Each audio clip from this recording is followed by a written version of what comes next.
The Never Gets Old podcast, the podcast of all we love in TV, movies, music, and comics, with your hosts, Mac Jackson and Nick Narrow.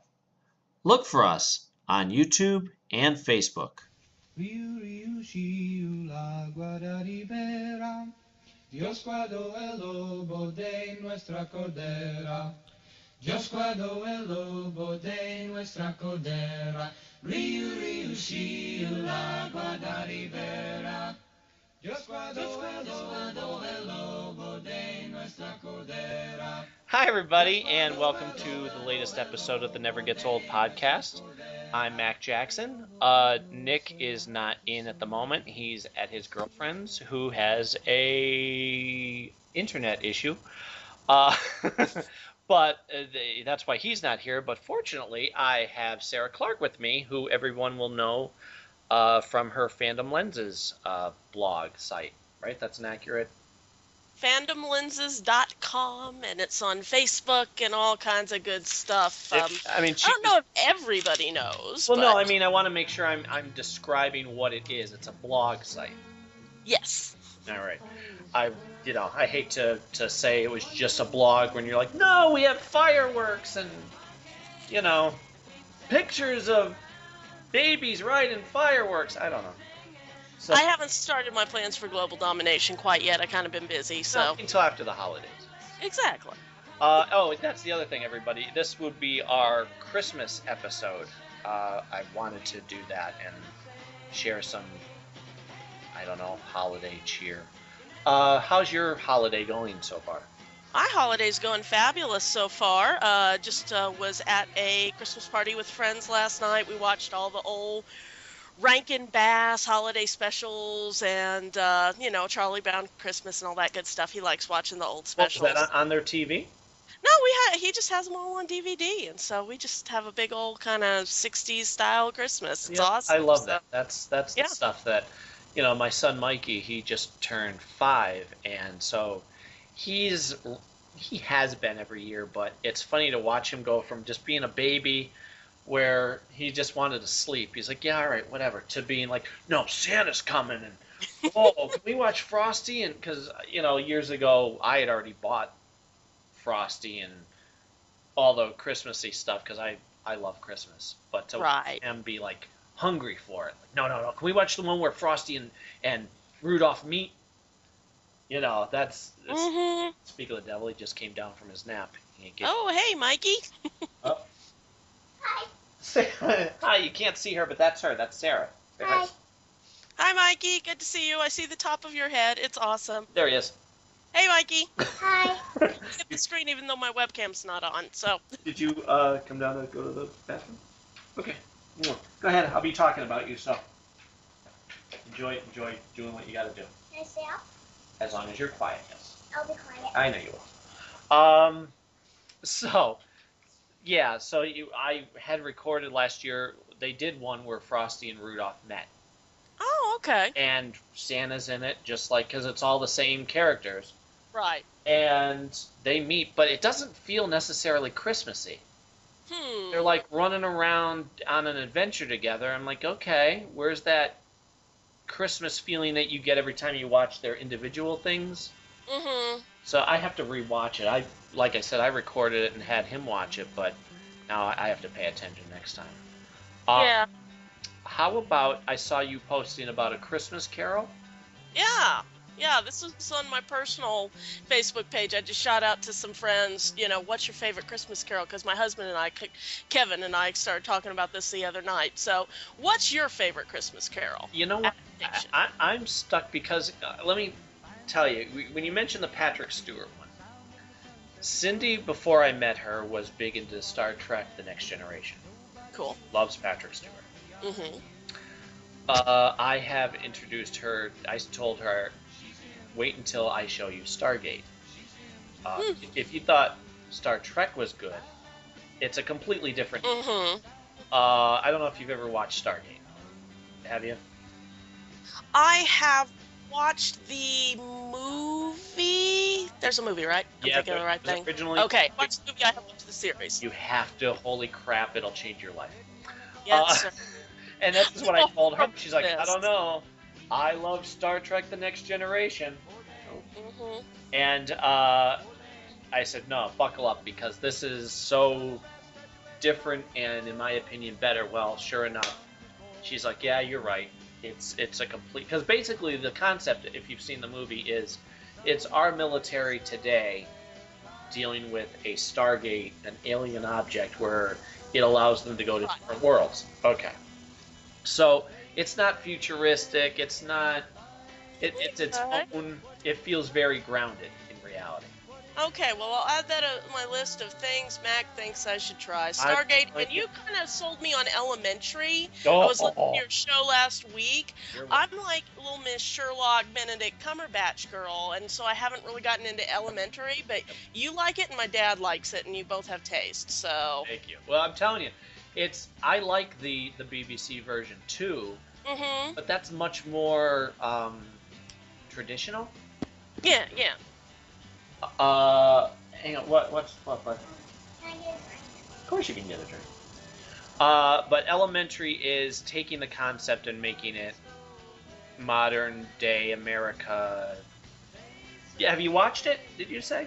I have not watched it yet, but I want to, and you got me kind of intrigued. So. I'm telling you, it's fantastic, because every episode is brilliant on its own, but if you've heard me say, it's the two of them together.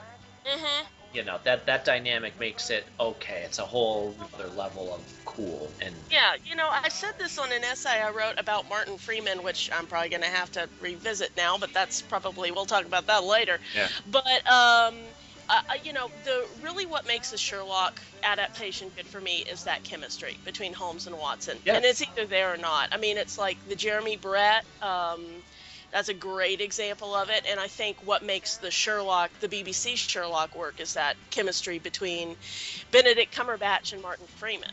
Yeah. Well, yeah, and you know, one of the shows that I always say I still watch only because of the chemistry between the characters is Hawaii Five-0. Hawaii Five-0, the writers don't know what the heck they're doing per episode. I watched an episode or two of it, and it just didn't get me. So it's terrible, except for Dano and McGarrett. Their scenes together are sweet, you know. But overall, I'd love to be in the writers' room and go, what the heck are you guys doing? Every season, you don't know what you're doing. There's no thread, and then the payoff to whatever thread you think you're making people hang around for, it doesn't exist. It's not that. It's open-ended. As you can tell, it upsets me greatly.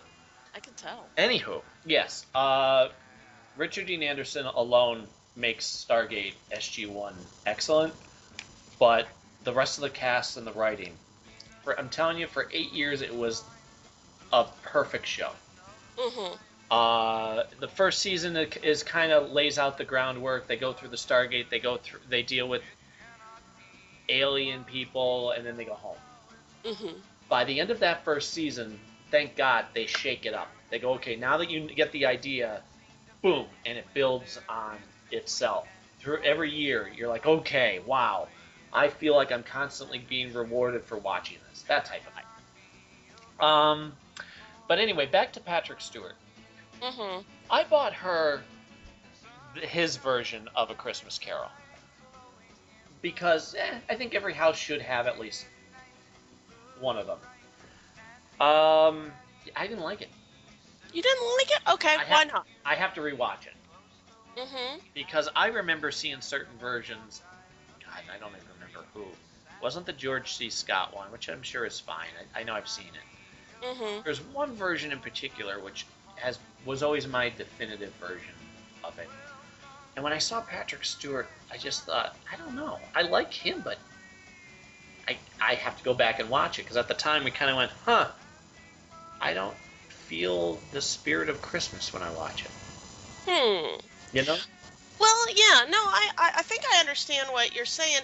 What is interesting to me is every adaptation of A Christmas Carol, and I was thinking about this last night, is very much tied into the era in which it was done. It's like you go back and watch the George C. Scott version, you can tell that was a product of the 80s. Yes. in some ways, because it's very much about kind of, being against the whole greed is good concept. Whereas the Patrick Stewart, it was more about connecting with your community and serving. I mean, and both of those themes are there in Dickens, obviously, but it's like what gets emphasized. Right. Yeah. And you mentioned Scrooged. I love Scrooged. Bill Murray is just, everybody pretty much loves Bill Murray, but Well, yeah. I still watch it. I went to the theaters. Okay, quick story about that. I was doing a play, and for whatever reason, again, I was a kid. I don't know. This was 87, 89. I forget when it came out, something like that, yeah. Yeah. So I was pretty young, a teenager, and I was doing a play. For the name of the group was the Church Mouse Players, and for whatever reason, I went with a bunch of them. Somebody's mother drove, and we went to go see that movie. Okay. And I remember, it's so funny. I remember certain things about it, and I remember sitting in the theater and thinking, okay, Scrooged. It almost sounds dirty. You know what I mean? Like, I don't know if I'm gonna really like this. And then I'm watching, I'm like, wow, Bill Murray's a son of a bee in this. He's very believable as a scumbag. And then by the end of it, when he turns good, like, yeah, you buy that too. You're like, all right, I believe where he would. The part where, and again, they've been showing it on TV all the time. The part where it shows him as a little boy and his father brings him a bag of meat. Yeah. And here's the adult version crying, watching himself. Well, it makes me go and hug my kid, first of all, because I think of why would you ever treat a child like that? But to watch him cry, if you're not into the movie at that point, not to mention it's hilarious too. Oh yeah, it's a hoot. Yeah, and I just remembered all the characters were charming. Each of the ghosts were great. So yeah, that I guess that currently is the one that I can point to as far as a Christmas Carol goes. Only because I know there's another version that the traditional one. I can't think of who it was though. Yeah, maybe Alistair Sim. That's a lot of people's kind of definitive Maybe, one. probably. I think so. Yeah. I think so. But I mean, they crank those out almost every year. Well, yeah. I mean, there's always some new one or some new twist. Like we bumped into. I hadn't ever watched it before this year, but we bumped into, like, the Jim Carrey one that they just did. That one. Yeah. Well, you have to get. It has like the creepy motion capture. It's not like good motion capture. It's like that Polar Express kind of creepy looking motion capture. Sure. But it's good. But it's they did it in 3D, so it's like they have to make the 3D thing over the top. So it's like everything looks like a stupid roller coaster ride. But it's a decent adaptation. I'll catch it one of these times. Mikey loves Polar Express, which I could see Mikey going for it. I think it's better if you're a kid. I'd be afraid he'd be afraid of it. That's why we haven't had him watch it. Only because of the ghosts. Yeah, the Christmas future is kind of scary in that one. Right? But maybe one of these times we will. I mean, as soon as I can catch it on TV. Because it's scary and it looked cool. And, he's now watching Jim Carrey's The Grinch. He enjoys that. Yeah. I was never big on the animated one. I mean, it's only a half hour or so. Yeah. But I remember thinking, ugh, this is... and the Boris Karloff, you're a mean one, Mr. Grinch. I'm like, oh, God, that's a downer. I don't really... You know what I mean? Yeah, but his heart grows 3 sizes that day. I know, and I make that reference a lot of times with certain people I know. But, yes, and in the end, he becomes good. And it was also, you could tell it was, what's his face? Chuck Jones. Chuck Jones, who, very distinctive animation. Matter of fact, as a kid, I caught on with that. I'm like, wait a minute. My parents, I remember looking at me like I was crazy. I'm like, no. The guy who directed The Grinch directed Tom and Jerry. And I'm like 8. Yeah. What are you talking about? I'm like, no, look, because watch how, I don't know, the dog's ears go back, and the art style is the same, and because Chuck Jones didn't do all of the Tom and Jerry's, but you knew. No, he did the later stuff. Yeah. Yeah. What else? Just for fun, your favorite Christmas movies off the top of your head? My favorite Christmas movies off the top of my head. Because this can go on forever. Just off the top of your head. Well, let's see. I'll let you know if it's the same as with me. Yeah, because I've been. Let's see. I'm trying to think back of what was in the 80s. Because a lot of the Christmas Carol ones are kind of my favorites. Let's see. I really liked It's a Wonderful Life, of course, because that's kind of what I got grown up on. Yep, Cindy just watched that last night. It's always been her go-to movie. And it took me years to see it. I only saw it in the last 10 years. Oh my goodness! And well, I had seen the second half. I saw the part where he's gonna jump, and Clarence shows up. Okay, so that's what like, ooh, that's cool. I like this. Is exciting because it's time travel and it's alternate realities and woo. And then I didn't see the first half until about 10 years ago. Oh, okay, yeah. Now I'm like, okay, it's a little slow going the first time through. Anytime after that, you go, okay, I get it. No, this is all cool. The part with Mr. Gower when he slaps him in the ear. Oh, yeah. And he says, you know, please, Mr. Gower, don't hit me again. I'm like, oh, God, that rips your heart out. Yeah. And it's just one of those things that it's a Christmas tradition because it's my mom's favorite Christmas movie. So we always watched it on Christmas Eve. So that was always a favorite. Another favorite of mine is A Christmas Story. That's probably my favorite. Too. I saw it in the theaters. So I'm a little boy, and my mother's friend, who I thought of as an aunt, goes, come on, we're going to go see this cute movie. We went to the Dollar Theater, and I remember sitting there thinking, you know, when an adult tells you you're going to watch this movie, good, I'm thinking, oh my God, I'm going to be bored out of my mind. And because my father would do that a lot on stuff. He'd say, no, watch this. And it would be educational, and if it's educational, typically it's not entertaining. Yes. So when she said this, I'm like, okay. And yeah, how do you not love that movie? Oh, I know. I think it's awesome. My wife says she doesn't like it. That's interesting because Kevin has gotten to the point where he likes it, but he doesn't love it. I mean, I think it's just the whole 24 hours of Christmas Story and the leg lamp and all the grocery stores. I think he just kind of burns out on it a little. I think she did too. And also there's a darkness to it.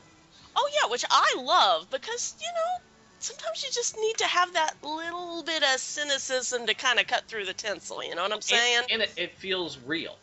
Exactly. I mean, this is supposed to be based on this guy's life. Yeah, I mean, I was a 9-year-old, you know, well, I guess I was a little younger than that. I think it came out in 83, it's saying. So I guess I was about 6 when the thing came out. But, I mean, it felt like the Christmases I had as a kid in the 80s, you know, with the kind of wonky-looking tree and the parents kind of, you know, snipping back and forth, but it all works out in the end, you know? Exactly. And so she's like, I don't like it. It's dark. And I always call her a liar. Because even though she claims she doesn't like it, she quotes it all the time. And she's like, oh, I'm not saying it's not quotable. I'm just saying I don't like it. I'm like, it's okay if you do. You don't have to love it like I do, but come on. It's classic. Yeah. I mean, my father, every time I hear the line where they're watching the parade and Ralphie's whining about wanting to go see Santa, and the father looks up and goes, shut up, Ralphie. Father laughs hysterically. Yep. You know, and there's so many moments in that one that not only are relatable, but the older you get, the more you appreciate it. Oh, yeah. The father goes on about the turkey. Like my father's a turkey connoisseur. I'm like, oh, that makes me appreciate turkey.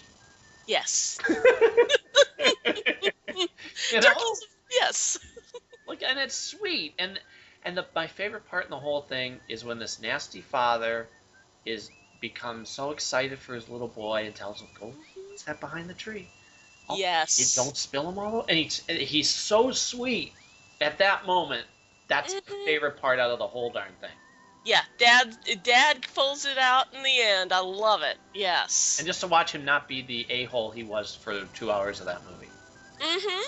You know. What's another one? Oh, let's see. A lot of the Christmas specials I'm thinking of, like, Charlie Brown Christmas and stuff like that. One I love because it's so bad. You know how sometimes you got those so good it's bad things? Sure. My favorite bad Christmas movie is Santa Claus the movie. Ooh, boy, you picked a bad one. Yeah, I mean, it's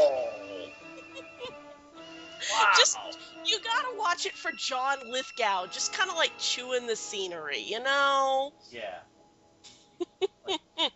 Well, and yeah, I watched that movie once, and I'm still scarred from it.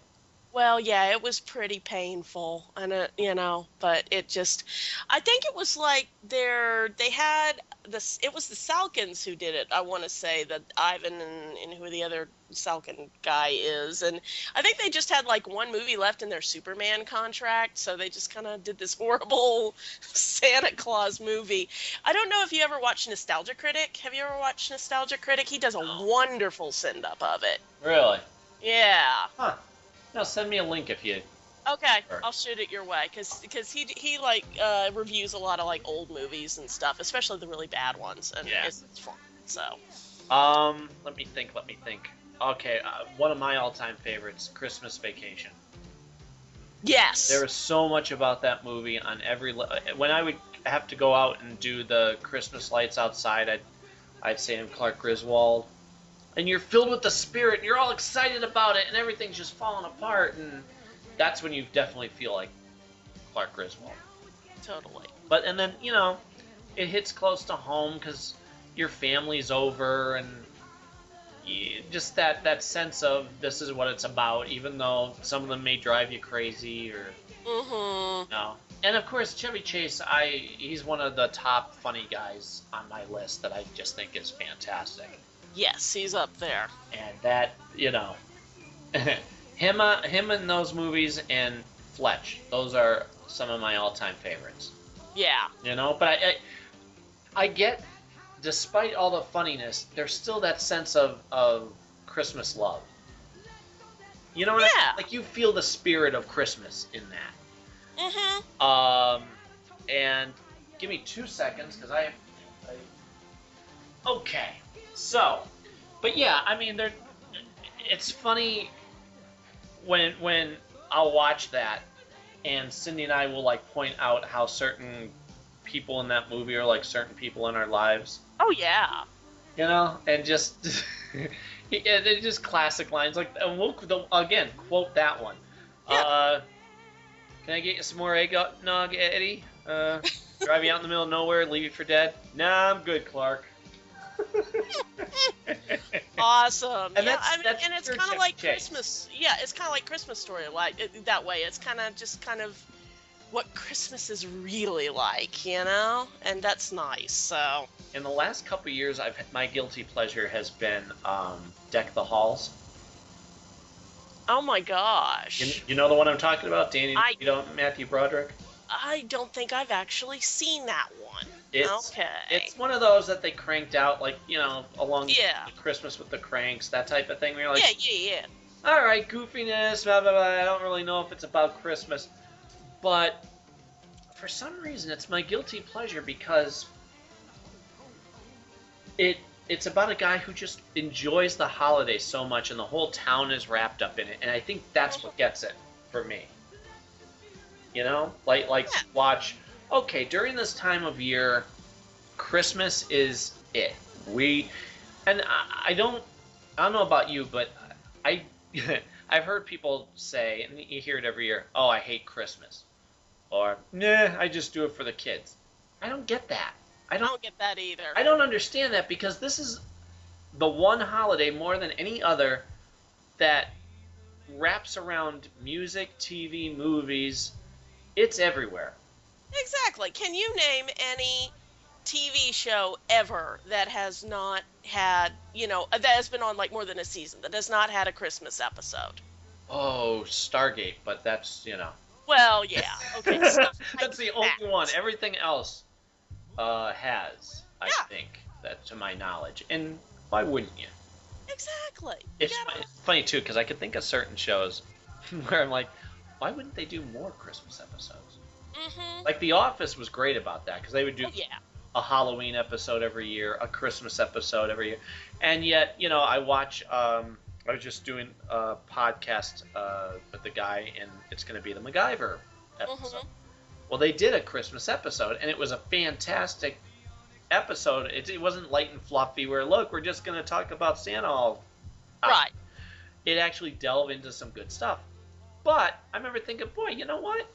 This show ran for 7 years. They did one Christmas episode during the 5th year. What happens next year? Like, okay, where do you go during Christmas? Who do you spend it with? Because MacGyver lived by himself. Okay, right. Who does he spend it with? And on that one episode, they addressed it. Okay, what about the next year? I want to see. I want, what sort of excitement. So, yes, I guess they would make people get sick of it if they did a Christmas episode every year. Right, because I'm trying to think. Big Bang Theory, I think they just had it was either their second or third one, because I think there's one I'm not thinking of. There's the one they just did where Sheldon's home giving birth, or with his sister who's giving birth, and he gets all traumatized in his Sheldon kind of way, and the rest of them are decorating the Christmas tree, and it's like they all have these little flashbacks of what their lives would be like if Sheldon hadn't been in their lives, and it's really I want to see that one because I stopped watching that. I know. I don't intentionally avoid it.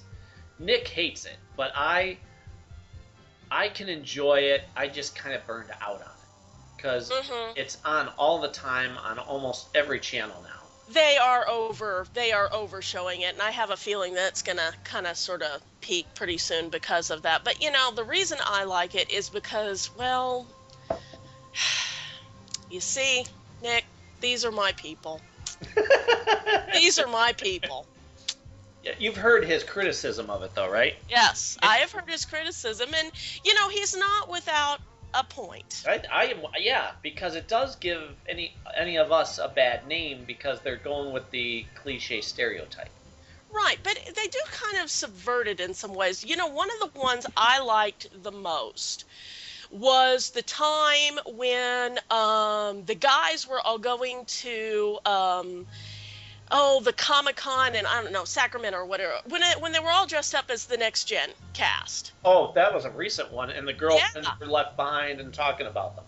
Right, and I liked it for a couple of reasons. First off, they kind of were hoisted by their own petard a little bit when the car got stolen, and they had to, Sheldon is Commander Data in the diner, having to, kind of getting made fun of by the other people. But, at the end, it wasn't all just, at the end, it showed how they all had kind of been embracing reality, too, alongside the fantasy world of, fandom stuff, because they go back, and the girls in the B plot, which I really loved, they start learning about comic books and arguing over it.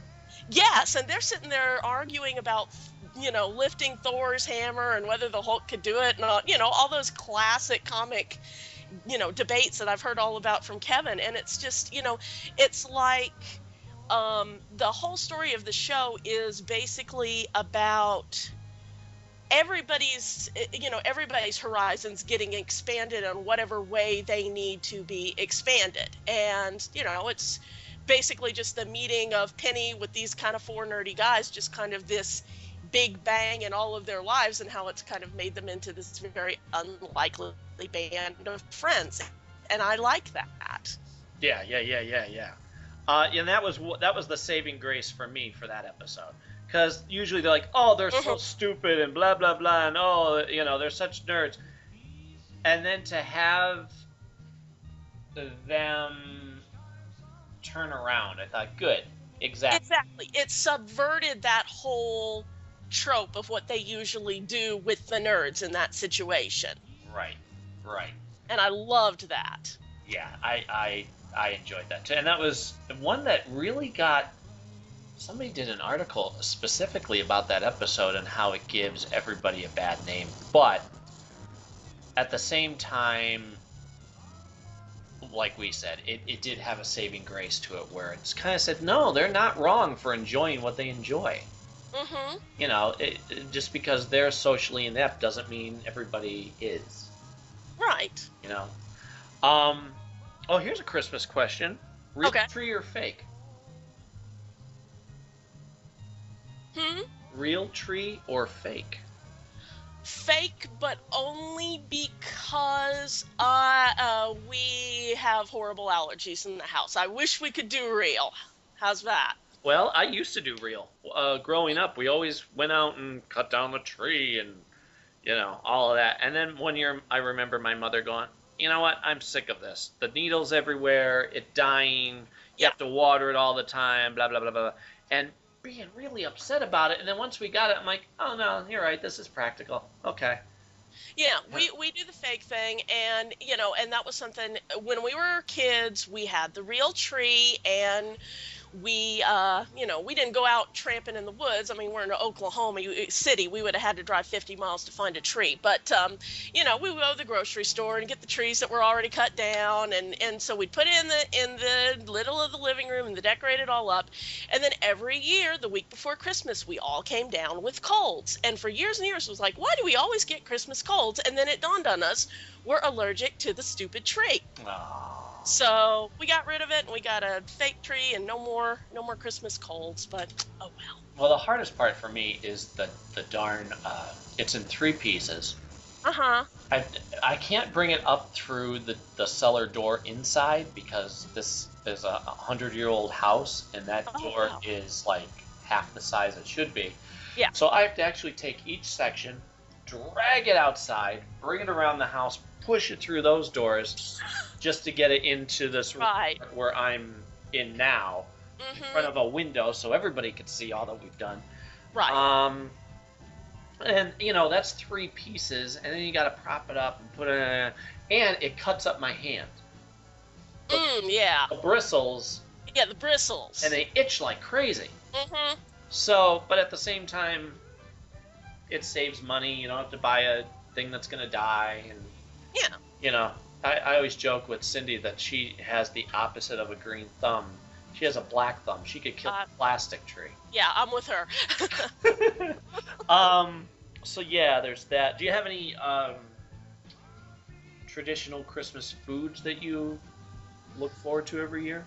We do our fruitcake every year. I know that the tradition is, you know, only the cockroaches will eat the fruitcake and all that kind of thing. But we actually found a really good fruitcake recipe from Alton Brown. And you need to try this if you're not a fruitcake person, because it's good. It's like, he doesn't do like the neon green, you know, candied little bits of fruit stuff. It's like all real dried fruit, and you put good rum in it and all that stuff. It's really good stuff. So, and we do it either in a cake or we do it in like muffin tins, which also works really well. Okay. Okay. Yeah. So we do that, and then let's see. We're usually more of a ham house than a turkey house on Christmas, because we usually do turkey at Thanksgiving, obviously. Sure. Yeah, we usually do. Yeah. We go to well, here's the thing, and where do you spend your Christmas Eve? We usually spend it at my mom's house, because a lot of time. Well, here's the thing. It depends. This year, what we're doing is we're spending early Christmas Eve day at my parents' house, and we're doing all of our gifts there, because Christmas Day, my brother and sister-in-law, they're taking that side of the family on a ski trip. So we're having to do Christmas on Christmas Eve. But then always Christmas Eve night, we go back to Tulsa to do midnight church at my mother-in-law's church. Okay. She sings in the choir, and that's kind of been our tradition basically as long as Kevin and I have been together. So we always had Christmas Eve at my parents' house, all growing up, and that's really the highlight of the day, where all the family comes together. You get to have good food. It's the height of the Christmas moment. You open presents between family members, because Christmas morning is Santa time. Right. So there's presents involved, so it's the big deal. Mhm. Well, in the last, I don't know, we've had this house 5 years, maybe, maybe 6. Anyway, once we got this house, for whatever reason, my mother's like, you know what, I can't. Oh, I know what it was. They moved into a smaller house. Mhm. I can't really have everybody over here in this house. It didn't have anything to do with age or anything like that. I don't have the room. It's a lot of work to do. Cindy goes, we'll do it. Because that's that's a big tradition, and it's a big responsibility, and it's an honor, really, Mhm. to host the house. Yeah. So we have it here. Christmas Day, after presents and everything, we go up to my sister's a half hour away at Lake Winola, Mhm. and that's more of a relaxed, we can turn on the Christmas Story and laugh at that together, and we'll have a big meal with everybody. Mhm. But to have, the present giving day, that's a big honor. Yeah. And it's great too, because Cindy, thank God, is a wonderful chef. Mhm. She can watch something being made and not only recreate it, but probably improve it. That's a gift. Yeah. Right? And I'm a good eater, so I can boil. Maybe I can boil water. I can pour cereal and make a mean piece of toast. Other than that, I'm the food tester. I think, or at least we've kind of said, I have a good palate. I can taste something and go, oh, you know what this needs, Yeah. and tell her. But Well, I'm no chef. I don't. Yeah. I'm lucky that I got what I got. Otherwise it'd be a lot of beefaroni and microwave dinners, I think, all our life. Well, then you need to watch yourself some good eats, because Alton Brown can teach anybody to cook, and you never know, she might, you might want to give her the night off from cooking sometimes. Who's a good teacher? Alton Brown, Good Eats. That's where I got the fruitcake recipe. Oh yeah. Yeah, I've Good never Eats. seen it. We watch Kitchen Nightmares. We love Gordon Ramsay. Yeah. I can't watch the one where he just yells at contestants all. Oh, Hell's Kitchen. Yeah, can't do. But when he's actually trying to help somebody, and when he yells at people when they need to be yelled at, that's when I'm like, yes. Oh yeah, I like Kitchen Nightmares. I prefer the UK ones to the ones he's shot over here. Okay, either one. I think it's too. I know from the differences there's a quaintness to the English culture that I enjoy. It's definitely different, yes. But yeah, so back to Christmas Eve, she'll make like some dumplings that have become like a Christmas tradition. My aunt always makes strawberry Jello mold, which is basically you're eating Jello. Yeah. Love that. And my brother-in-law on Christmas Day, he's a hunter, so he'll have all kinds of kibasi. Oh, nice. Yeah, but he'll be like, oh, I don't know if you want to have that. I'm like, why? It's deer? Yeah, I don't care. Yeah, deer's good stuff. But if you use just the right amount of horseradish on that, wonderful. And that's become our bonding thing. Me and my brother-in-law, like, did you get the kibasi? He's like, you bet I did. And you don't want to kamikaze yourself and put too much horseradish on. Right. Oh. Yeah, you got me thinking. We don't do that because, we're all Southern down here. But we do sausage balls that everybody likes with the sage flavored sausage and the Bisquick binding it together and all that. And it's like, that's good stuff. And I'm thinking horseradish might be good on that. We might have to try that this year. I feel like an artist the way I have to use just the right amount. Thank you, buddy. The right amount of horseradish. Right, but see, you understand those things, which means you could learn to cook if you were ever so inclined. Right. And now I'm going to suggest that Cindy gives it a shot. Because again, she'll whip something up. She made I've only had it a handful of times, and this is proving my point. It's bacon, mushroom, cheeseburger, meatloaf. Oh my God! Oh, it's an artery clogger, but what a way to go! Yeah, I wouldn't mind dying that Oh, way. it's Oh, man. fantastic because it's right through the center of the meatloaf. Oh. Oh, and the cheese. It's, yeah. And then because I love it, I don't get to have it because she'll go on a diet and she can't have it. And, it's a Mm-hmm. lot of work to do. And so I have to constantly remind her. And she'll try something. She goes, look what I made. I made Korean fish tacos of heaven. I don't know what she wants to call them. I'm like, I Mm-hmm. love this, which means I'm never going to see it again. Aw. Yeah. So I have to be a pest that way. Mm-hmm. But yeah, how do you not love Christmas? I don't get it, I mean, it's just, it's the best thing ever. So, It really yeah. is. Oh, and the other thing, it makes people be nice to each other who normally suck. Everybody's Yeah. a little more. I mean, granted, there are people who are just going to be miserable jerks. Mm-hmm. But I've watched certain people maybe give a little extra effort. Because the Yeah. excuse is, well, it's for the holiday. Exactly. Um, Exactly. yeah, Cindy came back so ticked off. She went out shopping and she's like, you know what? People just suck. I'm trying to get stuff. They won't give me my pictures until I show them that I have proof of what? The certificate that says that the copyright. Yeah. I go to get help and the guy at the counter goes, yeah, I don't know what to tell you. I guess you just can't get it fixed. Or we can't find it or whatever. So that was the night she came home and had to pop in It's a Wonderful Life. Mm-hmm. Did you have snow where you are?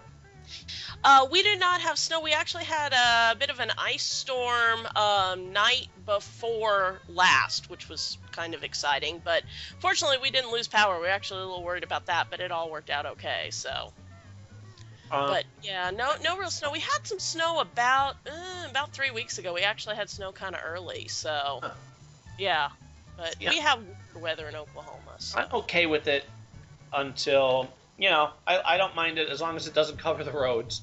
It can lay in my yard, whatever. I'd rather not shovel. And then after Christmas, then it can just go away. Exactly. And I wouldn't mind a little dusting for Christmas morning as long as it's like the ground's warm enough that it doesn't like stick on the roads. But everything right now is kind of covered in ice and we didn't lose power, so we can just enjoy how pretty it is. So, it's kind of that nice ice storm thing. So I want to ask when did you start doing your Fandom Lenses website? okay, this is the story. What happened was, I guess about a year and a half ago now, I lost a very good friend of mine. Her name's Melissa. I sometimes call her Anissa because that was her nickname. And we met through the Monkees fandom. There were 4 of us who hung out a lot together online in the early 2000s. We called each other the Frodis Femmes, just writing fanfic and having a good old time in that way kind of young girls in their early 20s do. So about a year and a half ago, and we'd all kind of grown up, gotten our own lives and that sort of thing. I mean, we stayed in touch because there's just people you stay friends with. But she passed away about a year and a half ago. It's kind of one of those sudden, unexpected things, and it just got me to thinking about kind of her and all those things and kind of how pop culture and fandom had made a difference in my life. And I think, and it was very weird, the timing of it, because as you recall, Davy Jones died like 3 months prior to that. So I already kind of had that stuff in my head a little bit. And then that just took it to a whole nother level. So I'm one of those people where I have to write to make sense of stuff. So I just started writing this blog. I didn't think anybody was going to read the stupid thing. I was just trying to think about how, pop culture and fandom and all those things sort of connect into my life and kind of help us, make friends and be better people and think about the world in different ways. So, and I thought, I wrote for a month or two and then it sort of faded out a little. I thought, well, that was good. It helped me process everything. And then our darling friend, Mike Nesmith, decides he's going to go on tour with a Monkee and, makes the universe crash. Never thought I'd see the day, but prayed for it all my life. Yeah, I was lighting candles for that when I was 10 years old, 1987. That's all I'm going to say. But, the first thing that happened was, everybody went, oh my gosh, this is wonderful. But then all these people started saying these things on his Facebook page. And you had to wait until Davey died. Yeah, exactly. And oh my God, I just flames out the side of my head, and it's just, I was so furious because I have no doubt. I don't know. I'm not one of those guys. I don't know what the dynamic was between them, but I have no doubt it was all far more complicated and confused than I will ever know. Mm-hmm. So I just really lost my temper, and I wrote this essay, Gazpacho, Grief, and Gratitude, because for anybody reading this who doesn't know the story of the Monkees reunion, Nez announced it basically in this long, very Mike Nesmith-ish Facebook post about soup, and then he ends it with, oh, by the way, we're going on tour. So, yeah, it's totally Nez. So I write this post, Gazpacho, Grief, and Gratitude. I send copies of it to a few of, links of it to a few of my friends in the fandom. Amy Gravino, who runs Naked Persimmon and Psycho Jello, and the Psycho Jello page, and lots of other things around, and Ian Lee and folks like that. And all of a sudden I go to bed, and the next day I pull up my website and I boot it up, and I have like hundreds of hits. And apparently I've just touched this nerve in Monkees fandom. And I mean, it was just, the response to it was so positive. And so I just kind of kept writing about things. Not just about Monkees stuff, though. It kind of, that wound up being a lot of what it was about that first year, just because, well, with the reunion and all the tours and all the concerts. And, I was going to everything because, this was not supposed to happen. And we also didn't know how long it was going to last. Exactly. Because at any moment he could have said, okay, well, that was fun, and now I'm going to go back to doing my solo stuff. Yeah. And he's always been a guy who I'm so glad that I can't take everything to heart when he would say it, because now and again he'd say, yeah, I don't think I'm going to do any more music. Or, yeah, I think I'm done doing everything. I'm like, yeah, bull. Yeah, I probably won't do any more Monkee stuff. And then I've learned over time to go, yeah, no, you will. Because just as a creative person, you know that you can't help yourself. And why wouldn't you be part of a band and then also do your solo stuff on your own? I get that. Yeah, I mean, I think, just random wild guessing about a guy who I've spent approximately 2 minutes of my life with, which was a whole wonderful experience, as I know you're aware. My guess is he's had a very hard time in his life sort of striking that balance between the Monkees, which I think was probably very wonderful in its way, but only lasted, 3 years total, tops. And they say that, but that was only the beginning. That was only the launching pad. You know what I mean? He said it best during the one interview, saying there's nothing nostalgic about the Monkees. There's always a very current energy that goes. I'm like, wow, you said it perfectly. I can't do better than that. Yeah, I think that's a good way to put it, because it reinvents itself. I mean, I'm a child, I got into it in the 80s, 20 years after the thing. Me too. These are all, middle-aged guys trying to hide their, male pattern baldness running around in the 80s. And I turned it on. It was what you talked about earlier about not wanting to watch stuff because your parents told you you'd like it. My mom hassled me to watch the Monkees for a month before I did. And I turned it on, and my first episode was Fairy Tale. Oh, jeepers. It's not even a typical Monkees episode. No, but I mean, it was by the time Princess Gwen was honoring Peter's spine, I was a fan for life. It was just, which probably tells you that I was a very odd child, but, but and it was just one of those instant things, and there you go. But it's kind of got that timeless quality. And was Nez your favorite right away? Oh, all of them have been favorites at some point in my life. I would say when I was a little kid, I was probably more of a Davy or Mickey person. I was 10 years old, and Davy's, cute and cuddly. It's cute, and Mickey's wacky. So, yeah, that's typically the go-to for a lot of people. And, I turned 11, 12, Huh? Yeah, and I moved on to other stuff. I never like disliked them. I just moved on to other things. I was in Scotland when I was 19, my sophomore year of college, and I walked into the record store one day, minding my own business. I'm flipping through the M's. I think I was looking for, I don't know, Alanis Morissette or something. And so I'm flipping through there, and there's a Monkees album that I do not recognize. And I pull it out, and it says Justice on the top. And I count on the cover, and I count them again. Like, okay, yeah, we're buying this. So, and that was my reintroduction to the Monkees during the whole 90s revival. And that's when I found the online fandom, and that is when I became a Nez head. Because I was like, okay, this guy's pretty cool. And at that time, he was like hanging out on some of the message boards.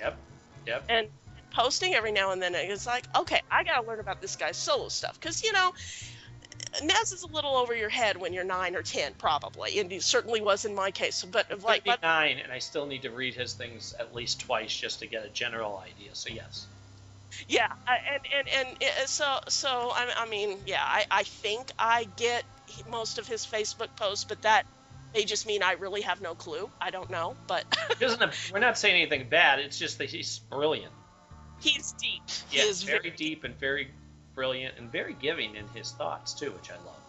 Yeah, I agree totally and all that. So then a very good friend of mine hooked me up because, you know, this was in the days kind of pre-e-commerce. It was like the internet was, you know, tin cans and some string then. So but a friend of mine in the UK was able to hook me up with some Nez stuff, and I was able to find a few things in record stores and stuff, and I was like, holy crap. And it just blasted my head open because smart kids in this part of the country where it's like everybody likes country music because it's, you know, our music. Sure. I was never really a country music person. I sort of rebelled against it, and it was like, but then I got to listen to Nez's stuff, and it's like, oh my gosh, like country music with intelligent lyrics, and, and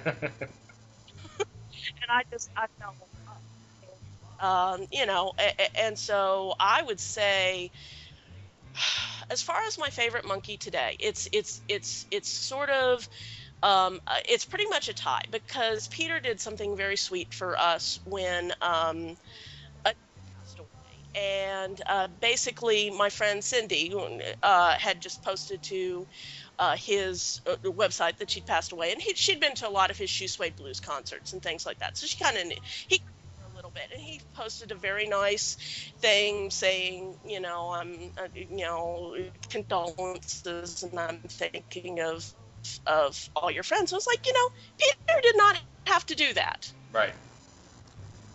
He some very nice things when she passed away, and I'm always going to like him for that. And I know people say things one way or the other about him, but, you know, he's always going to be my sort of sentimental 50.1% because of that. But, you know, 49.9% is Nez. So there you go. Right. Yeah, I was wondering about that because it's funny. First thing, when I went to college, they talking about, you know, this is the internet. And I'm like, I don't know what that is. And they were somebody was trying to explain to me, if you type in any subject, there's a website about it. And this is back when it was a black screen and blue letters. Yeah. And if you were lucky enough to have a picture, it was always grainy. And the first thing they're like, what's something that you're interested in? I'm like, type in the Monkees. And I remember following the progress of that Just Us album being made. Oh my gosh, we're probably on there right about the same time. Yep, because I had gotten a cover of a magazine, which I don't know why they knew enough to send it to me, but it was them on the cover. I'm like, oh, there's Nez! Holy crap, wow! And then to read that they're doing a new album because it was his idea. Right. I'm like, okay, holy wow, really? Yeah. And then to be online, and between classes, I would jump online to just read what today's thing was, like how they all went to lunch, but everything was split down the middle. It wasn't a matter of, oh, Nez has all the money, so he'll pay for everything. It was, you know, we're all partners in this, and here's what we did today. We recorded this song. Can't wait for you to hear it, and you know, that was my first introduction to the internet. Oh yeah. Oh, what else? What else? What else? Oh, okay. Explain to me the Duck Dynasty thing, because I don't know what he said. Okay, let me see I if just I that there's a big, hubbub about it. basically, let me pull it up because I don't want to go. I'm one of those people who hate the drama where it's like everybody takes everything out of context. So I'm going to pull up exactly what he said. Give me a second here. Dynasty. Because I have been tuning it out a little bit because I'm not a Duck Dynasty person, so it hasn't mattered a whole lot. But let's see. Somebody put it to me, or put it online, and I think they said it best. When you put people who are rednecks and call themselves rednecks, you've made them famous, you put them in front of everybody, you really can't give them a hard time for acting like rednecks. Yeah. You know what I mean? Like, why act? You know. I think. Yeah. Yeah. I was gonna say. I think the. Still... Yeah, it's fading in and out for some reason. Okay. I'm starting to get you a little bit. Okay. Basically, he called all gay people insolent, arrogant God haters. Is the first thing he did. And the second thing, I can't find the exact quote on it, but he was talking about basically black people, African Americans, and saying that they were happier under Jim Crow. Wow. Were the gist of the two things he said. Where did he say this? He said this on an interview. Let me see. I've got it up. Let's see. He said this in an interview with GQ magazine. Wow. Well, you know what? It was only a matter of time. Oh, yeah. And I mean, that is what bugs me. On one hand, I don't think it's a First Amendment thing at all. No. He has the total right to go out and say asinine, racist, homophobic things. Right. A&E has the total right to fire him for saying, or suspend him, or whatever they're doing for saying asinine, racist, homophobic things. That's the part I find amusing, is that folks are trying to make this some big First Amendment, he's being oppressed thing. Because I wonder there's part of me that wonders where those same people were when the Dixie Chicks were speaking out against President Bush. Exactly. Yeah. Well, it's funny that you mentioned that, because back then, Cindy and I came up with the saying that pretty much says it all. Whenever this type of thing pops up and people want to argue and debate and blah, blah, blah, we always say, and it was because of the Dixie Chicks thing, you're right. Everybody has a right to say whatever they want at any time. There's not even a debate about that. However, if you have a right to say anything you want, people have a right to not support you then. Right. You know what? It's not a matter of, hate. It's like, no, I choose not to support you then. You can't punish people because they don't want to buy. Remember, because the Dixie Chicks were all, how our sales went down. Why, you terrible people? Well, we have a right to not support you. It's nothing, we can yell and scream at each other, but that's not really going to help anybody. You what's the saying? Deeds, not words. Mm-hmm. So this sounded like it was the same type of a thing. It was very similar to that. And, it kind of got me thinking, and I realize I can probably be somewhat more objective about it, because I'm like the opposite of a Duck Dynasty fan. It's just not my thing. I'm not saying anything against people who like the show, but it's right. Just reality TV in general is not usually my thing. But then this thing came up the other day of Martin Freeman. I guess it was on like some morning TV show in Denmark or something like that. And I'm a Martin Freeman fan. I loved him in The Hobbit. I love him in Sherlock. I even loved him. He was the only redeeming quality of Hitchhiker's Guide to the Galaxy, just about. And he went on morning TV show, like I said, in Denmark, I want to say, and kind of makes this date rape joke. Oh, geez. Yeah, and so I'm like trying to think, well, maybe it was taken out of context, and I started thinking to myself, okay, why am I trying to find excuses for Martin Freeman when I'm like just kind of laughing at the Duck Dynasty guy? And it's just, I think it's harder when you're a fan of somebody to realize that they are human and mortal and flawed. And that's actually one of those things I kind of wind up talking about a lot on fandom lenses because, most of the people I am a fan of are just screwed up people in some way or another. Like everybody's screwed up. So it's just kind of how you find that balance. I mean, there are people on Tumblr talking about boycotting, the Sherlock premiere and things like that. And it's like, I don't know that I could do that, but I certainly am not going to be writing any more essays on how I love the guy's work either. I don't know.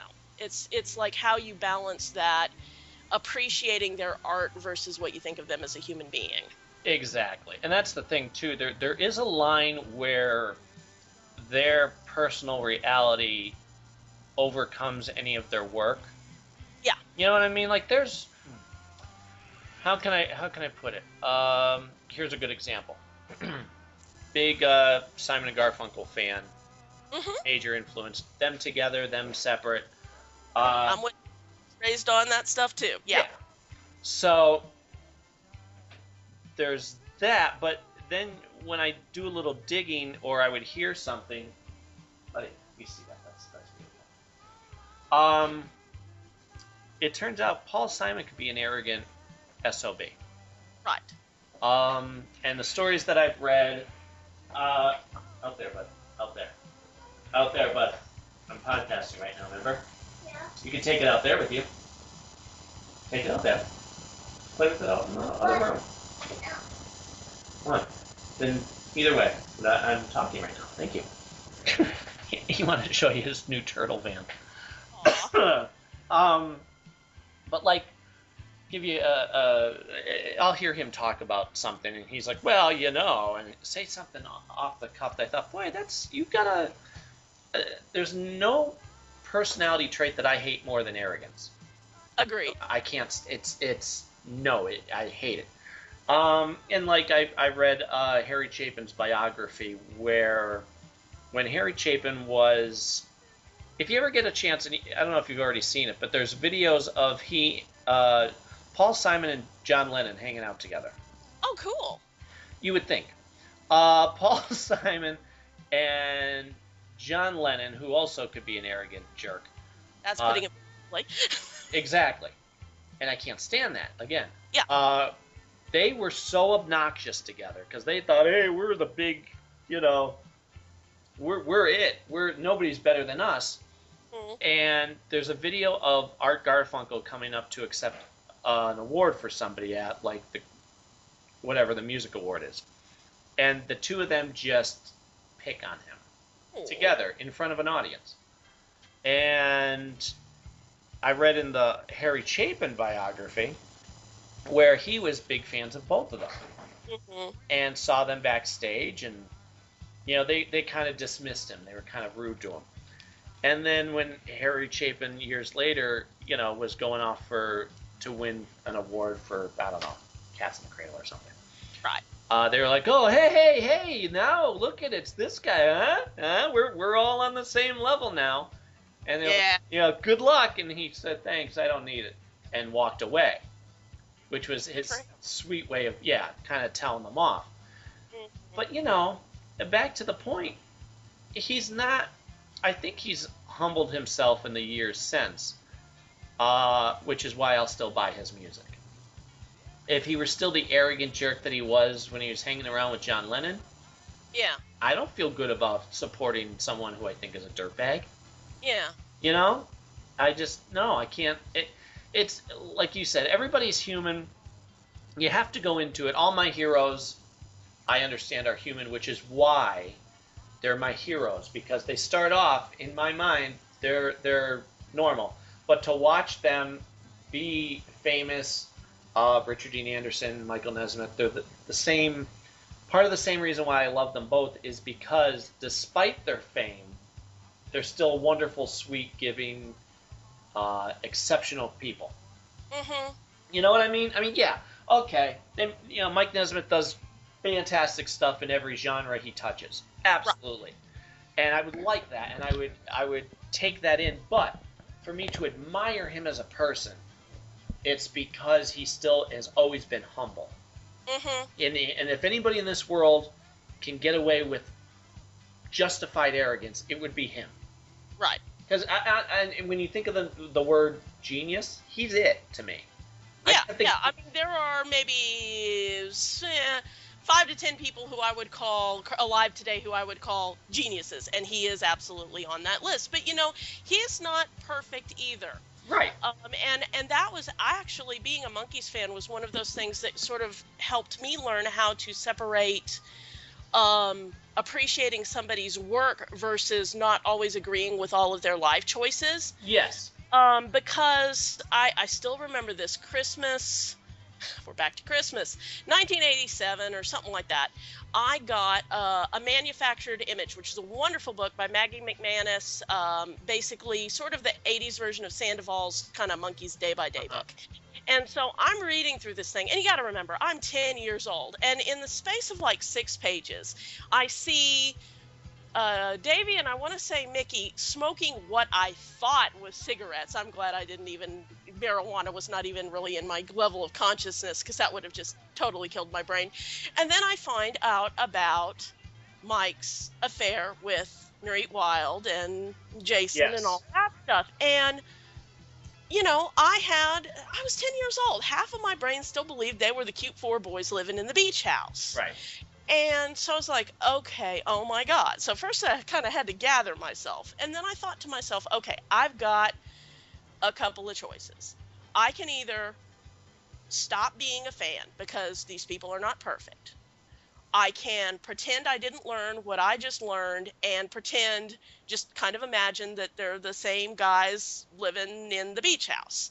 So those were 2 options I thought I had. Or the third one was that I could admire and really enjoy their work, which had really, meant a lot to me as a kid. That being a Monkees fan got me through a lot of tough times when I was a little kid. And so I thought, okay, I can enjoy their work and I can admire them as people who have overcome struggles, some of them of their own making. And Absolutely. yeah, and I think that's why I get so, upset with the people who want to make Davy a saint and things like that. And Right. yeah, Don't get me started on that.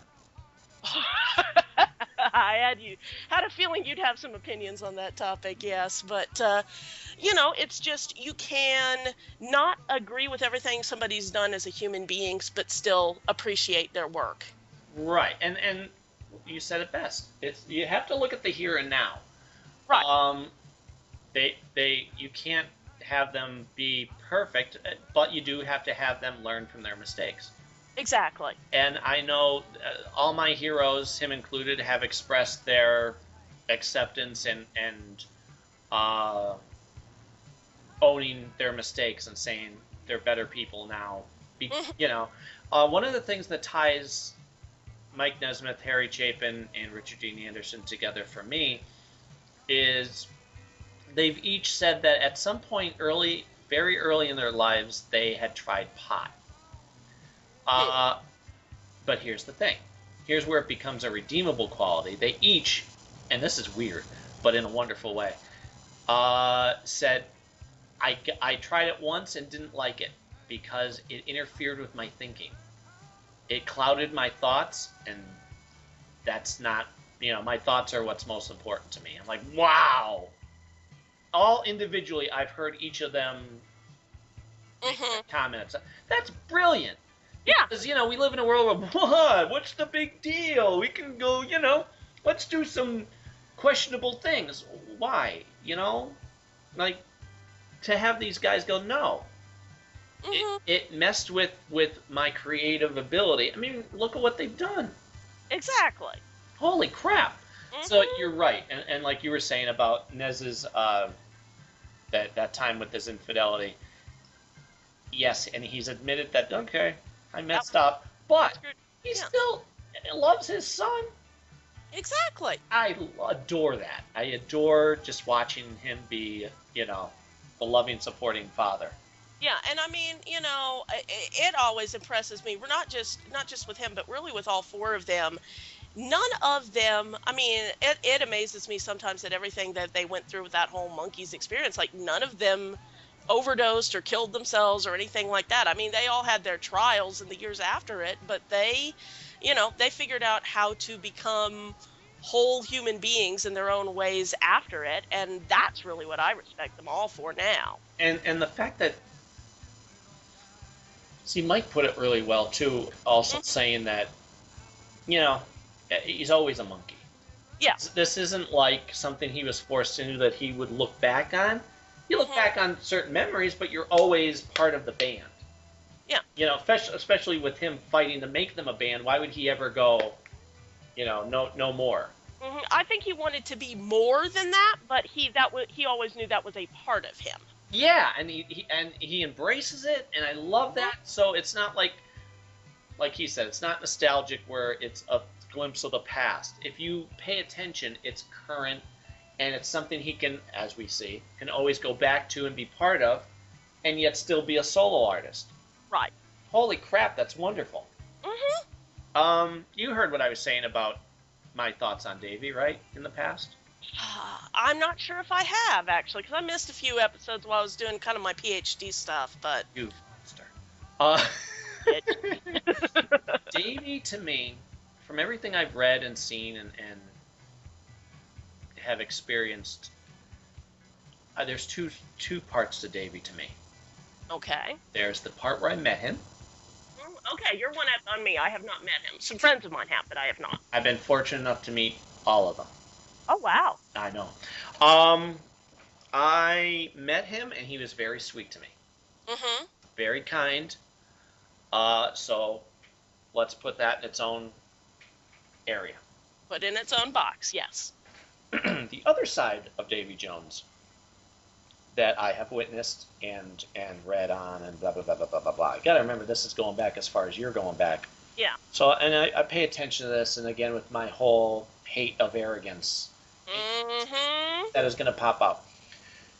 He is also, the other side of it is he was a cocky, arrogant, glory-hounding son of a bee. Yes, he was in the dictionary under Napoleon complex. No freaking kidding. And so when they're like, oh, our sweet, like you said, oh, our sweet Davy's gone. I'm like, whoa, let's, the best respect you can give to a person who's passed on is to be true to who they were. I mean, yeah, you don't need to say nasty things about him, but this is the same guy who once dumped a load of horse manure on an ex-manager's doorstep after he tried to, mess with him financially. See, I never even heard of that one. Yeah, I heard that story from a friend. I think it was in one of his bios. This is part of the thing about Nez, too, that I love. Picture him trying to deal with Davy. Yeah, I mean, it's a wonder they didn't shoot each other, I mean... And Davy, to his credit, has agreed, yeah, I was never going to tick Mike Nesmith off. Yeah, he said, I think I heard some quote, he said, the dude was twice my size, he'd have killed me. Right. And, yeah. He even said, like, oh, we've had, punch-ups between most of us, except for Mike. I'm like, yeah, you're darn right. Yeah. Step on you. But, like, and if you watch any interview or read any interview, you can tell when he was touring with the Monkees and when he wasn't. Because when he was, oh, everything's wonderful, we're all brothers and everything's great. But the moment that they weren't, he'd badmouth them and make up lies. A friend of mine mentioned once that the very last thing, right before he died, like a month or two before he died, she was in a waiting room, at the doctor's office somewhere, and there was a magazine sitting around from an article about it, with an interview of Davy. I guess it probably been done right after the 2011 tour. And so she was reading it, and he was basically just kind of, bashing Nez and kind of being a jerk to all of them, I think. And so she was like, man, he's just such an arrogant little jerk. And then 6 months later, he's dead. And she thinks to herself, that wound up being the last memory I had of Davy Jones while I was alive. Yeah. And he's like, oh, it was always Mike who didn't want to do this and Mike who didn't want to do that. I'm like, first of all, Mike, no matter how you look at it, he was always. I don't think he was ever a pain in the rear end. I think he was fighting for what was best. Yeah. This goes back to when they first auditioned for the parts on the show. He fought to make them a band, whereas I think Mickey and Davey would have been like, whatever. Yeah, it was. We're gonna get our couple seasons and then we'll move on. Whereas Mike and then getting Peter on board was saying, no, this has to matter. Yeah. And then, so, like you said, he wanted it to be more. And after Peter left, they were going in a cool direction, I thought, with the backup band and, the new flavor of the old songs. Yeah, I had not really listened to a lot of the stuff from after Peter left till very recently. And then I got, because I went to the last tour, I got the Present box set that just came out. I got that. Some of that stuff was pretty darn good. It's fantastic. The only things that I think suffer would be when they'd have Davey, and this goes through his whole music career. I have to be the cute little English one.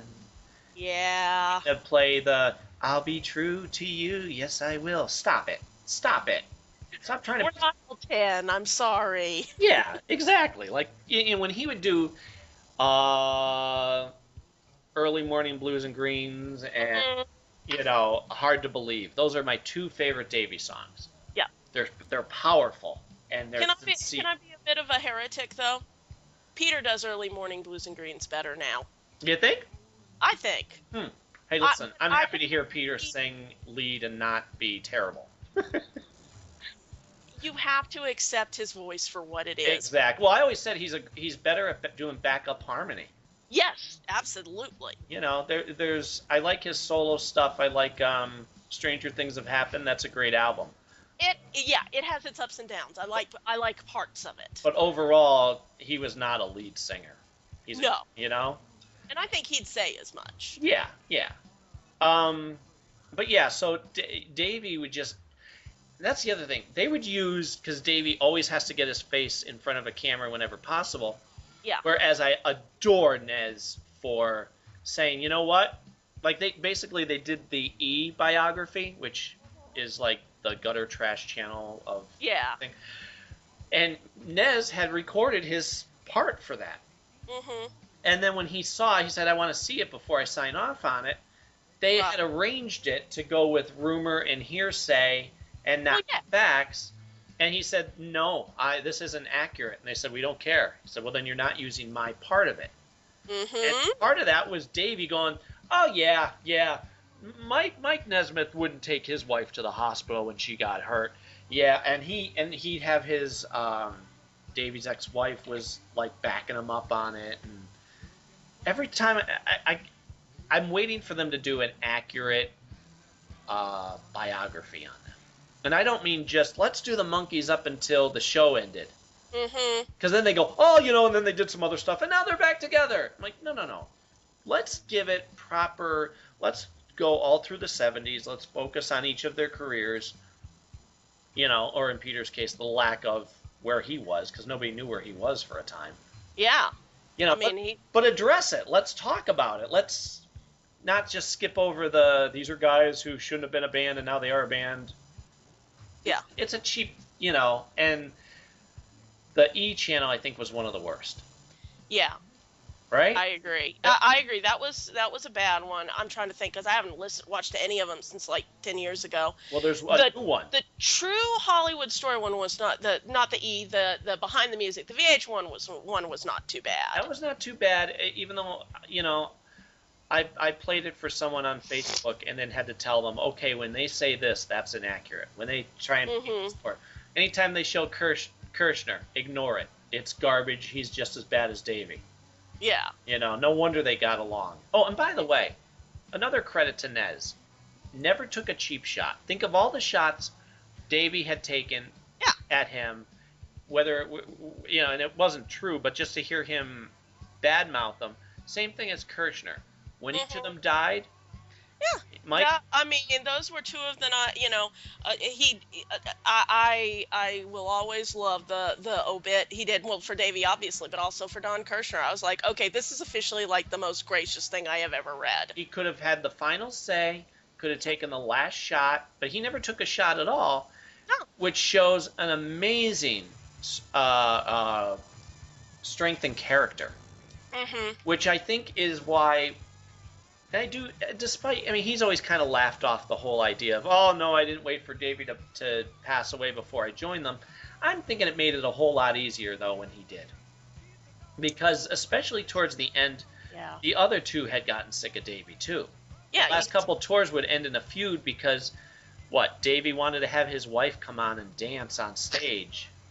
I did not see that tour because I was doing other things and I thought there were more important things in my life. But, I'm kind of glad. In some ways, I wish I had because I hear parts of it were amazing, but I'm really glad I didn't see that. Yeah. And like, he was such a, like you said, Napoleon over everything. And when you watch any of the biographies, he'd say, well, I'm the one who was in charge of the stage production, and I did that. Great. Pick up an instrument, why don't you? Why don't you make yourself part of the band instead of just dancing in front of people? You know what I mean? Right. Because he was not, he tried to make himself a musician because in some ways that's what people thought of him, but he wasn't a musician. He was a showman and kind of like that old vaudeville style in a way. And, if he'd been able to build a career around that, and we could go on for hours as to why he didn't or couldn't or whatever, I think he would have been amazing. I think the fact that he finally picked up a guitar and could just strum along, I'm like, all right, I'll take it. Let's, but again, you've had, 40 years to learn to do something, and you didn't. And depending on what interview you listen to, he'll go, oh, the Monkees ruined my life, ruined my acting career. And then in another interview, he'll go, no, I wouldn't blame that. No, Well, I bet if you asked all of them, depending on the day, sometimes probably depending on the time of day, they might have very different answers to that question. Probably not so much now with this latest this latest round of reunions, but I don't think in some ways they were able to kind of wrap their heads around it till very recently. I certainly couldn't in their shoes. What? Well, just the whole whether this was a good thing or a bad thing. I mean, because it has aspects of both, really, for all of them. We're talking about the whole legacy? The whole Monkees thing, yeah, whether it was a good thing, well, not necessarily their legacy to, what they did for pop culture, but just kind of its impact on their own lives, because it's impacted all of them in very positive ways and in some negative ways. And I think it's each individual's extent of it. Like, again, I know it sounds like I'm just saying the same things over and over again, but look at Nez. He's always carried himself. The guy was 24, and I can watch an episode now and still think of him as like an older, wiser man. Well, yeah, because he kind of had that role. Yeah, and carries himself as such. I mean, that's amazing. And to watch him have such a grasp of what's important is amazing. It's mind blowing, and to watch him, like, he could have done the petty arguing or could have done that, and he just kind of said, you know what, I'll, like when he did the tour in 97, he went over and did the Europe tour. I saw them in 96, 97 twice. He was supposed to be part of that tour. Right. He stepped away. Yes, he did. He stepped away because when things start going well, Davey gets more and more arrogant. Instead of fighting, I have better things to do with my thinking, is the quote that he said. Yep. And I use that almost every day in my life when I have to make a decision. What's important? And so now, okay, I can come back. We can actually be a band and play our, have a good time.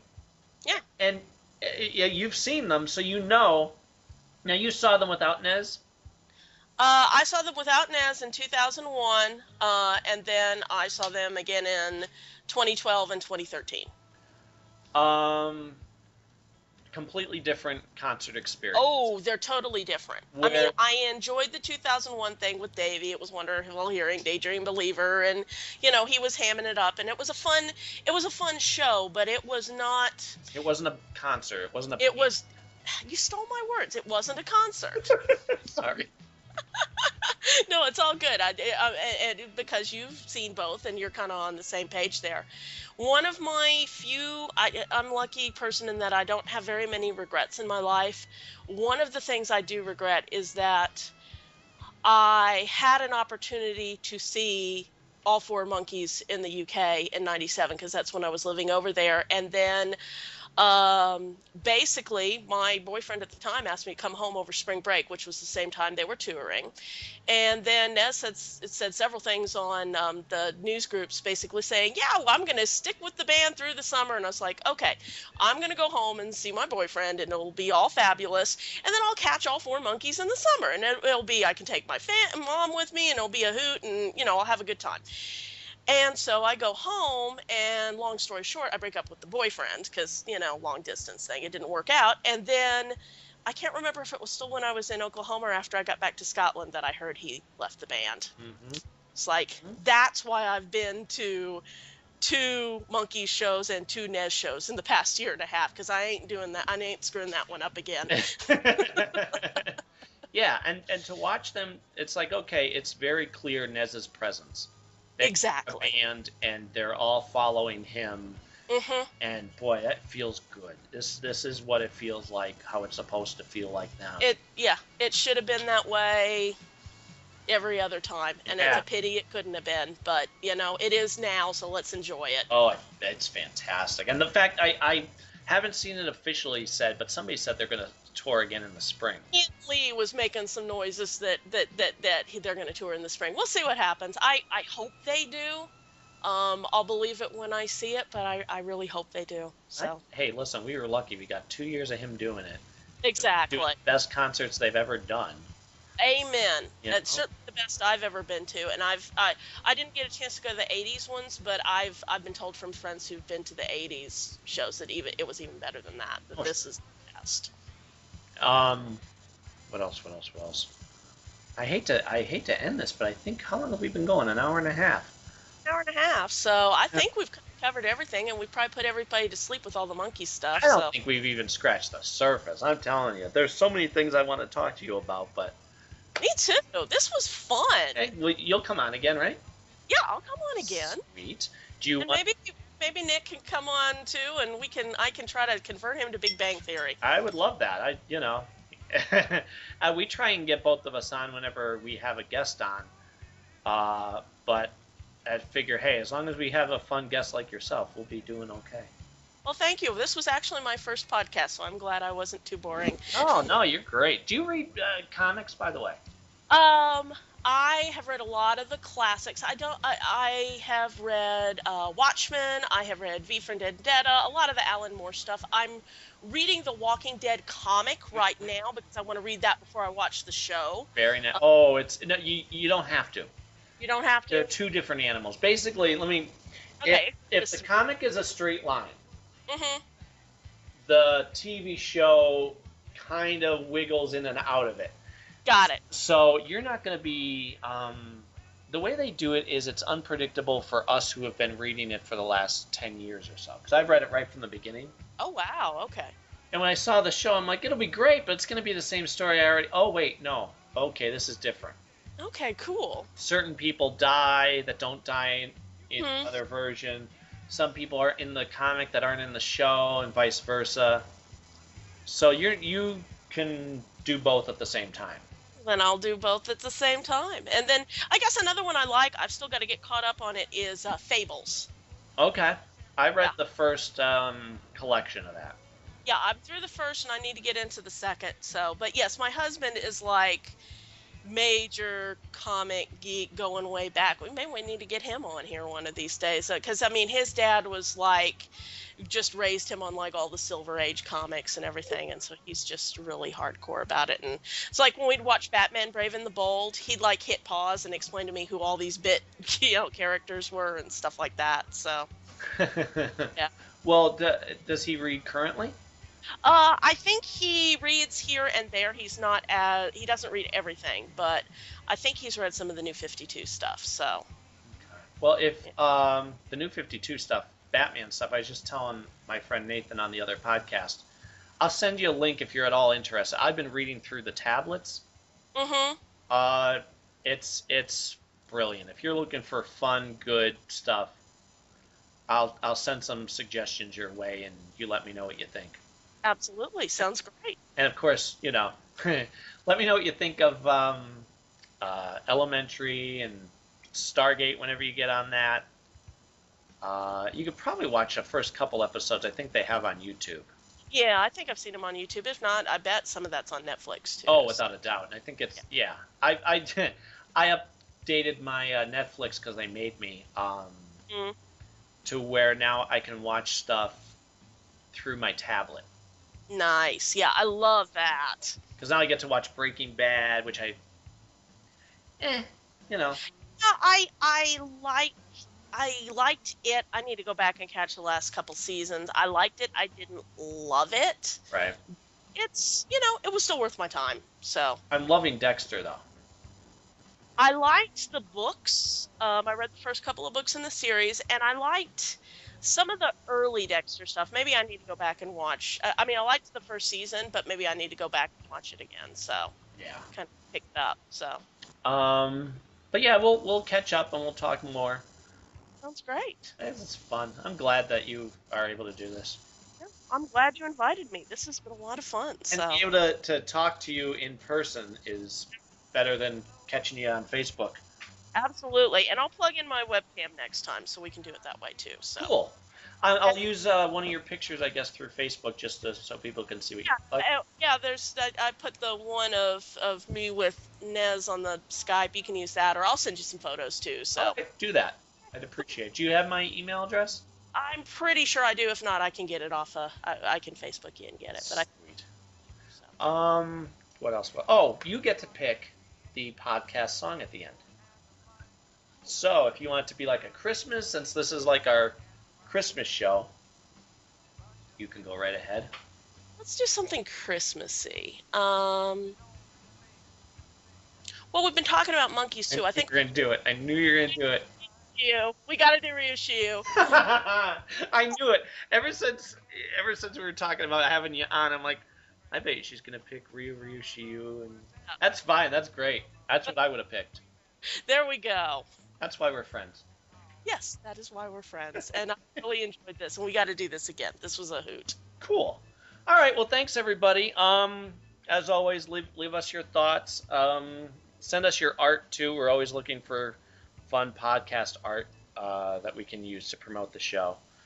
And yeah, give us your thoughts. Don't forget to check out fandomlenses.com. It's a fun blog that I enjoy reading. And there's a great review of somebody's podcast that was on there too. I can't remember the name of it. Yeah, never forget. It'll pop up, I'm sure. All right, talk to you guys later. Okay. Thank you, and thank you, Sarah. Thank you too. Bye. Bye. Riu Chiu, l'agua da ribera, Dios guardó el lobo de nuestra cordera. Dios guardó el lobo de nuestra cordera. Riu Chiu, l'agua da ribera. Dios guardó el lobo de nuestra cordera. Dios guardó el lobo de nuestra cordera. El lobo rabioso la quiso morder, mas Dios poderoso la supo defender. Quízole hacer que no pudiese pecar, ya no original tu virgen no tuviera. Riu Chiu, l'agua da ribera. Dios guardó el lobo de nuestra cordera. Dios guardó el lobo de nuestra cordera. Esta que es nacido es el gran monarca, Cristo patriarca de carne vestido, ya nos redimido con serse chiquito, aunque infinito, finito se hiciera. Riu Chiu, l'agua da ribera. Dios guardó el lobo de nuestra cordera. Dios guardó el lobo de nuestra cordera.